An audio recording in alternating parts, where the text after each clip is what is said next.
Pack your own lunches from now on. I quit. That's what I said, right there at the dinner table, with everyone staring at me like I'd just announced I was joining the circus. But let me back up, because the story of how I got to that moment, well, it's one that needs telling.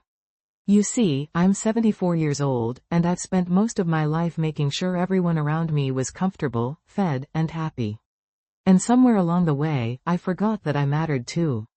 But that Tuesday evening changed everything. It was the night my grandson looked me dead in the eye and said something that made my blood run cold. Something that made me realize I'd been sleepwalking through my own life. But I'm getting ahead of myself again. Old habits, you know.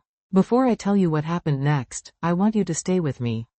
Subscribe if you haven't already, and let me know in the comments where you're watching from. It warms this old heart to know where my words travel. Now, where was I? Oh yes, Tuesday evening. There's a particular kind of magic in a family gathering, isn't there? At least, that's what I used to think. Every Tuesday for the past 3 years, ever since my Walter passed, I'd been hosting dinner at my son David's house. I say, hosting, because even though it wasn't my home anymore, I was the one doing all the work. The cooking, the setting up, the cleaning. David and his wife Rachel were both busy with their careers, and their twins, my precious Sophie and Max, needed someone to watch them after school anyway. So there I was, every single day. Monday through Friday, I'd arrive at 7 in the morning, make breakfast, get the kids ready for school, drop them off, come back and tidy up the house, start dinner prep, pick up the kids, help with homework, make dinner, clean up dinner, give baths, read bedtime stories, and finally drag myself home around 9 o'clock at night. On weekends, I'd do their grocery shopping, their laundry, sometimes even yard work when David's back was acting up. I told myself it was love. I told myself they needed me. I told myself this was what grandmothers did. That Tuesday started like any other. I'd made pot roast, David's favorite, with roasted carrots, buttery rolls that I'd baked from scratch, and a chocolate cake cooling on the counter. The house smelled like a home should smell, warm and welcoming, full of promise. The twins were already at the table, their faces scrubbed pink, chattering about their day at school. Sophie was telling me about the butterfly that had landed on her hand during recess, her eyes wide with wonder. Max was building a tower out of his roll pieces, which I pretended not to notice because sometimes you have to choose your battles. Rachel came down first, already in her yoga pants and oversized sweater, scrolling through her phone. She barely looked up when I set her plate down in front of her. David followed a few minutes later, loosening his tie and sighing like he'd just returned from war instead of his air-conditioned office downtown. We ate in relative peace for a while. I asked the children about their day, complimented Rachel's new haircut, which she'd gotten 3 weeks ago, but she didn't correct me, and listened to David complain about traffic and difficult clients and a coworker who microwaved fish in the break room. I was just reaching for my water glass when David cleared his throat in that way he has. The way that means he's about to say something he thinks is important. Mom, he said, leaning back in his chair with the casual confidence of someone who's never had to question his place in the world. Rachel and I have been talking.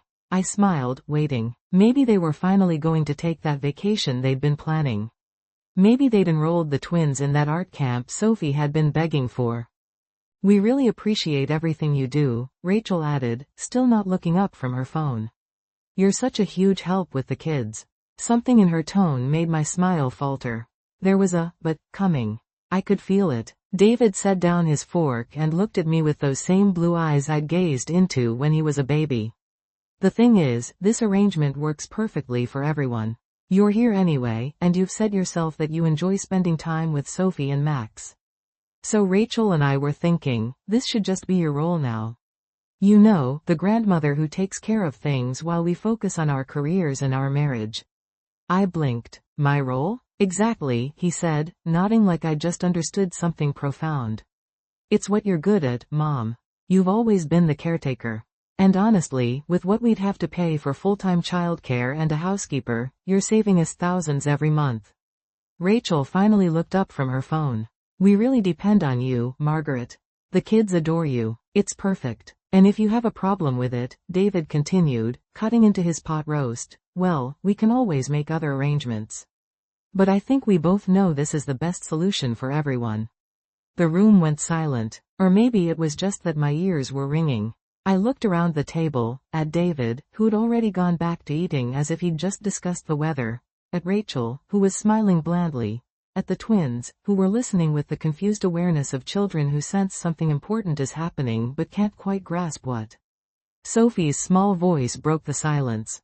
"Are you okay, Grandma? You look funny." I realized my hands were shaking. 74 years old, and I was shaking like a leaf in a storm. All at once, memories flooded through me. David as a colicky baby, screaming through the night while I walked him up and down the hallway, my feet aching, my eyes burning with exhaustion. David as a toddler, refusing to potty train until he was nearly 4. David as a teenager, sullen and angry, slamming doors and shouting that I didn't understand him, while I quietly absorbed his rage and loved him anyway. I remembered working 2 jobs after his father left, making sure David had everything he needed, the right shoes, the class trips, the college fund. I remembered missing my own father's funeral because David had a championship baseball game. I remembered setting aside my dream of finishing my teaching degree because there wasn't enough money for both of us to go to school. I'd told myself it was worth it. That's what mothers do, right? We sacrifice. We give. We make ourselves smaller so our children can be bigger. But sitting there, listening to my son tell me that my role was to serve him indefinitely, something inside me cracked wide open. "Perfect," I heard myself say. My voice sounded strange, calm, clear, nothing like the trembling I felt inside. "I'm so glad we're all in agreement about my role." David smiled, relieved. "I knew you'd understand, Mom. You always. Which is why," I continued, standing up slowly, "I'm resigning, effective immediately." The smile froze on his face. "What?" I quit. I untied the apron I'd been wearing, the one with little sunflowers on it that Sophie had picked out for me last Mother's Day, and folded it neatly on the table. I'm 74 years old, and I've just realized that I've spent the past 3 years working a full-time job without pay, benefits, or so much as a thank you. So I'm done. Rachel's phone clattered onto her plate. "You can't be serious." "Oh, I'm very serious, dear." I reached for my purse on the counter. "You're both intelligent, capable adults with good jobs. I'm sure you'll figure something out." David's face had gone from shocked white to angry red. "Mom, you can't just, we depend on you. What are we supposed to do?" I looked at him, really looked at him, and felt a strange mixture of love and disappointment. "The same thing I did when you were a baby and your father walked out. The same thing I did when money was tight and times were hard. You figure it out, David. You're a grown man. Start acting like one." "But the kids," Rachel started. "Will be fine," I said firmly. "They have 2 parents who love them. That's more than enough. I'll still be their grandmother, but I won't be your employee anymore." Sophie's eyes were filling with tears. "Are you leaving forever, Grandma?" My heart cracked a little at that. I knelt down beside her chair, ignoring the protest of my old knees. "Oh, sweetheart, no. I'll still see you. We'll have ice cream dates and movie nights. But Grandma needs to remember that she's not just Grandma. I'm Margaret too, and Margaret has some living left to do." Max, who'd been silent this whole time, suddenly asked, "Does this mean we have to clean up our own rooms?" Despite everything, I laughed. "Yes, honey. I'm afraid it does." I stood back up, smoothed down my skirt, and looked at David one more time. "I love you. I always will. But I'm not going to let you take me for granted anymore. When you're ready to have a relationship built on respect instead of expectation, call me. Until then, I'll be busy living my life." And with that, I walked out of the house I'd been cleaning for 3 years, got into my old sedan, and drove away. I woke up the next morning to silence. Not the peaceful kind of silence, but the thick, heavy kind that presses down on you when you've just done something irrevocable. For a moment, I lay there in my own bed, the one I'd barely slept in for years, and wondered if I'd made a terrible mistake. Then my phone buzzed. A text from David. "Mom, we need to talk. This is ridiculous." I deleted it without responding and got out of bed. My house felt strange. Not because it was unfamiliar, but because I'd been neglecting it for so long. There was dust on the bookshelves, the curtains needed washing, and the fern in the corner was looking decidedly brown. When was the last time I'd spent a full day here, tending to my own space? I made myself a proper breakfast, not the hurried toast I'd been eating while making pancakes for everyone else, but real eggs, bacon, fresh squeezed orange juice. I ate slowly, savoring each bite, listening to the morning news and watching the sunlight stream through my kitchen window. It was glorious. After breakfast, I did something I hadn't done in 3 years. I called my friend Josephine. "Joe?" I said when she answered. "It's Margaret. Are you busy?" "Margaret." Her voice was warm, surprised. "I haven't heard from you in ages. How are you? How's David? How are the twins?" "They're fine," I said. "But I'm calling about me. Do you remember how we used to talk about taking that trip to Santa Fe? Looking at all the art galleries and eating too much green chili?" There was a pause. "Of course I remember. But you always said you were too busy with the grandkids." "Well," I said, smiling at my reflection in the kitchen window. "I'm not busy anymore. When can you leave?" We spent the next hour planning, laughing, reconnecting. It turned out Joe had been waiting for this call for a long time. She'd invited me to things, book clubs, pottery classes, day trips, and I'd always said no. Too busy, too tired, maybe next time. There was never a next time. Until now. By noon, we'd booked a week-long trip to Santa Fe, leaving in 3 days. I felt giddy, reckless, young. When was the last time I'd felt young? My phone kept buzzing. David calling, Rachel calling, text messages piling up. I ignored them all. Instead, I went to the garden center and bought new plants. I came home and spent the afternoon repotting, pruning, bringing life back to my neglected space. My hands got dirty. My knees ached. It was wonderful. That evening, I made dinner for one, a simple pasta with vegetables, and ate it on my porch, watching the sunset paint the sky in shades of orange and pink. No one interrupted me. No one asked for seconds. No one complained that there wasn't enough cheese or the broccoli was too soft or they wanted nuggets instead. It was perfect. On the 3rd day, I finally answered one of David's calls. "Mom," he said immediately, his voice tight. "We need to talk." "I'm listening," I said. I was sitting in my newly cleaned living room, a cup of chamomile tea in my hand. You can't just abandon us like this. Rachel had to miss 2 days of work because we couldn't find childcare. Do you know how much that cost us? About as much as 3 years of my labor would have cost you, I imagine, I said calmly. He sputtered. That's different. You're family. Exactly, I said. I'm family, not the help. Silence on the other end.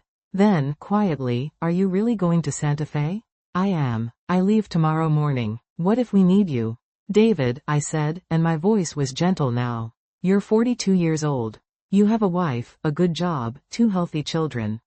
You don't need me. You want convenience. And I understand that, I really do. But I can't be that anymore. I can't make myself small and invisible just to make your life easier. I never asked you to be invisible, he said, but there was something different in his voice now. Something softer. Maybe not with words, I agreed. But when was the last time you asked me how I was doing? Really asked, and waited for a real answer? When was the last time you came to visit me at my house? When was the last time you considered that I might have my own life, my own dreams, my own needs? The silence stretched out between us, and I let it. Sometimes silence is where the real conversations happen. Finally, David spoke. I'm sorry, Mom. His voice cracked. I didn't realize. I've been so caught up in everything else that I forgot to see you. Really see you. And you're right. I took you for granted. We both did. Tears pricked my eyes. Thank you for saying that. Can we start over? Can we figure out a better way? Yes, I said. But it has to be different, David. I'm happy to be part of the twins' lives. I love them more than anything. But I need my own life too. I need to be Margaret, not just grandma or the babysitter. Can you understand that? I can, he said. And I'll try. We'll try. Both of us. That's all I ask. When we hung up, I cried, not from sadness, but from relief. From the hope that maybe, just maybe, things could be better. Santa Fe was everything I'd imagined and more. Joe and I stayed in a small adobe guest house with a courtyard full of hollyhocks and hummingbirds. We spent our days wandering through art galleries, our evenings eating tamales and drinking margaritas, our nights talking about everything and nothing. You know what I realized? Joe said one evening as we watched the sunset from our patio. I've been doing the same thing you were. Not with grandkids, but with my daughter. Always available, always helping, always putting myself last. Watching you walk away from that, it gave me permission, I think. Permission for what? I asked. To matter, she said simply. To remember that my life belongs to me. On our last night, we went to a flamenco show. The dancer was probably 60 years old, maybe older, her face lined with age but her body strong and graceful. She commanded that stage like a queen, her eyes fierce, her movements powerful. That's how I want to age, I whispered to Joe. Like that. Strong and fierce and unapologetic. You already are, Joe whispered back, squeezing my hand. When I returned home, there was a package on my doorstep. Inside was a card from Sophie and Max, hand-drawn pictures of me with the words, "We love you, Grandma," in crayon. There was also a letter from David and Rachel. Dear Mom, we've had a lot of time to think this past week. You were right about everything. We did take you for granted. We did treat you like you were just there to serve us. And we're sorry. We've hired someone to help with childcare and housework, not to replace you, but to take over the job that was never supposed to be yours in the first place. We'd love to see you when you're ready, but only if you want to come. No expectations, no obligations, just family. We love you, and we're proud of you for standing up for yourself, even though we were too stubborn to see that you needed to. Love, David, Rachel, Sophie, and Max. I held that letter for a long time, tears streaming down my face. The next Sunday, I went to their house for dinner. But this time, I didn't arrive at 7 in the morning. I didn't cook. I didn't clean. I arrived at 6 in the evening, brought a bottle of wine, and was greeted at the door by 2 shrieking children who wrapped themselves around my legs. Dinner was chaotic. David had attempted to make lasagna and it was slightly burnt on top, but it was wonderful. We laughed. We told stories. Sophie and Max showed me their new school projects. Rachel asked about Santa Fe and actually listened to my answer. When it was time to clean up, I started to stand, and David gently pushed me back down. Sit, Mom, he said. Rachel and I have got this. I watched them work together in the kitchen, bickering good-naturedly about whose turn it was to load the dishwasher, and felt something warm bloom in my chest. This was what family was supposed to feel like. It's been 6 months since that Tuesday dinner, and my life is almost unrecognizable. I see Sophie and Max every Sunday for dinner, and sometimes we have special outings, just the 3 of us.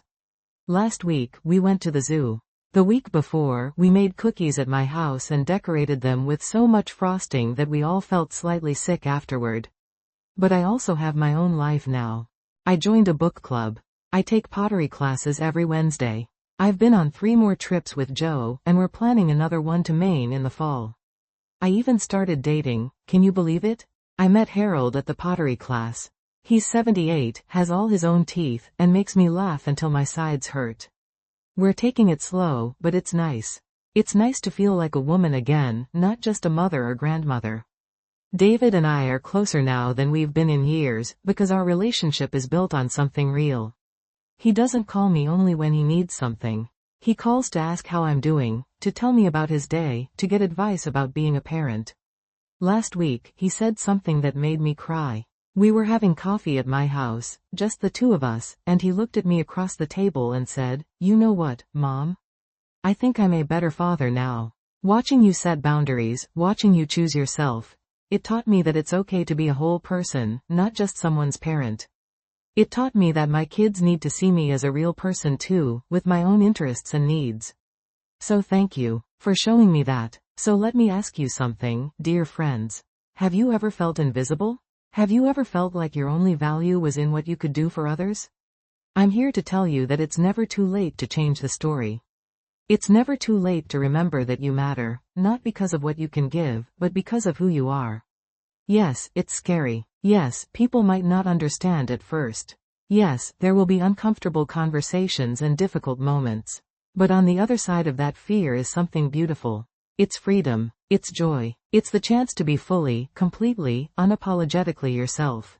I'm 74 years old, and I'm just now learning how to live my own life. Imagine what you could do if you started today. You deserve more than being taken for granted. You deserve to be seen, valued, respected. You deserve to wake up in the morning and think about what you want to do that day, not just what everyone else needs from you. So if my story resonates with you, I want you to do something. I want you to think about one thing, just one thing, that you've been putting off because you're too busy taking care of everyone else. A hobby, a trip, a friendship, a dream, and then I want you to do it. Not someday, not when things calm down, not when you have more time. Now, because I'm going to tell you a secret that took me 74 years to learn, someday never comes. You have to create it. You have to claim it. You have to fight for it. And you're worth fighting for. I hope my story inspired you. I hope it gave you permission to want more, to expect more, to be more. I hope it reminded you that your life belongs to you, and it's never too late to start living it. Thank you for listening to this old woman ramble. Thank you for being here. And remember, you matter. Not because of what you do, but because of who you are. Now go live your life. Make it big, make it bold, make it yours. And if anyone tells you that your role is to serve them while they enjoy their life, well, you know what to say. Pack your own lunches. I quit. If you enjoyed this story, please subscribe and share it with someone who needs to hear it. Let's remind each other that we're never too old to choose ourselves. Drop a comment below and let me know where you're reading from. This old heart loves knowing where these words travel.